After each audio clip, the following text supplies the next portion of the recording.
அறிவிப்புகள் நிறைய செஞ்சிருக்கோம்னு. கடந்த ஆட்சியில் அறிவிப்புகள் மட்டும்தான் செஞ்சிருக்காங்க, எதையும் செயல்படுத்தவில்லை. அது இல்லாமல் அவர் சொல்லியிருக்கிறார், நாங்கள் அது சம்பந்தமாக வெள்ளை அறிக்கை 2 நாள்ல வெளியிடுவோம், நீங்க அமைதியா இருக்கலாம், 2 நாள்ல அது சம்பந்தம் வெளியிடுவோம். அது இல்லாமல் 90,000 டிரான்ஸ்பார்மர் வாங்கியதாக சொல்லியிருக்கிறார். அதில் 44,000 டிரான்ஸ்பார்மர் வாங்கியதற்கான சிபிஐ வழக்கு பதிவு செய்துள்ளது. அதுல அவங்க வாங்கின லட்சணம், எந்த லட்சணத்தில் அந்த டிரான்ஸ்பார்மர் வாங்கப்பட்டது அப்படின்னு தெரியும். அது இல்லாமல் அதற்கு முன்னால் இருந்த மின்சாரத்துறை அமைச்சர் அங்கே அமைதியா உட்கார்ந்து இருக்கிறார். முன்னால் இருந்த மின்சாரத்துறை அமைச்சர் அமைதியா உட்கார்ந்து இருக்கிறார்.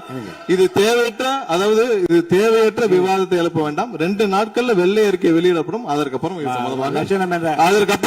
மின்சாரத்துறை மானிய கோரிக்கை சம்பந்தமாக அடுத்து மின்சாரத்துறை மானிய கோரிக்கை வரும்பொழுது தெளிவாக பேசிக் கொள்ளலாம்.